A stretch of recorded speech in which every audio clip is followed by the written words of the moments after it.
and welcome to this Max Moment. Now, if I told you that the key to success was to fail a lot, what would you think? Because see, this concept can seem counterintuitive when you're being told to go out and actively experience the very opposite of what you desire, right? However, when we begin to look at success and the process to achieve it in the form of a pendulum, we will be better able to understand its effect.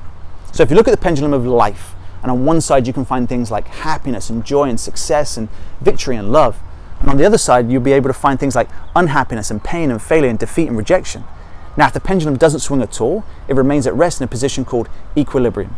Now, I believe that many of us experience that same force of equilibrium in our lives when we stay locked in our comfort zone to protect ourselves from things that we don't want to feel. And over time, we figure out how to operate within that really small window. And within that small window, if we only allow our pendulum to swing a small bit into pain and failure and rejection, then we're only ever going to get to experience a small fraction of joy and success and happiness on the other side when it swings back in the other direction. And so by guarding ourselves from the potential depths of pain, we never get to experience the true fullness of life and instead settle for a reality where we want more out of life, but we're not willing to do what it takes to get it. So the answer then is to have courage and open-mindedness, to really push that pendulum and swing it freely without fear. Because remember, swinging the pendulum does not mean it only swings one way. And the more you push it, the more it swings back in the other direction. So for instance, the entrepreneur, the animator, and the film producer, Walt Disney, is a great example of swinging that pendulum.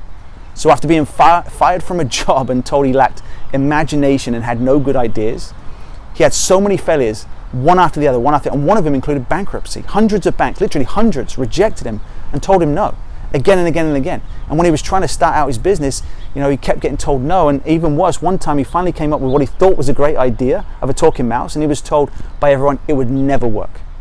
But today, Mickey Mouse and the Walt Disney Company have become iconic.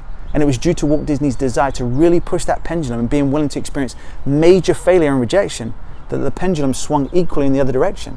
And as a consequence, millions of people have had the pleasure of sharing in the fun and the happiness and enjoyment that his vision has given us through movies and lovable characters and awesome theme parks.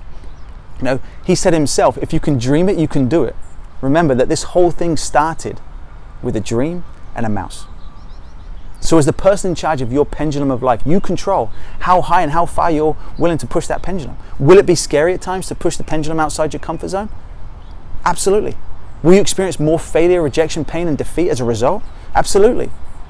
But will it create the potential for that pendulum to swing back in the other direction towards something far greater that you can't even imagine yet? And is that worth fighting for? Absolutely. See, Theodore Roosevelt said this: in any moment of decision, the best thing you can do is the right thing, the next best thing is the wrong thing, and the worst thing you can do is nothing. So do the right thing and push the pendulum a little higher today and create an extraordinary life beyond anything that you could possibly imagine. And as you do, choose to make today a great day, and as always, choose to live life to the max. And I'll catch you next time.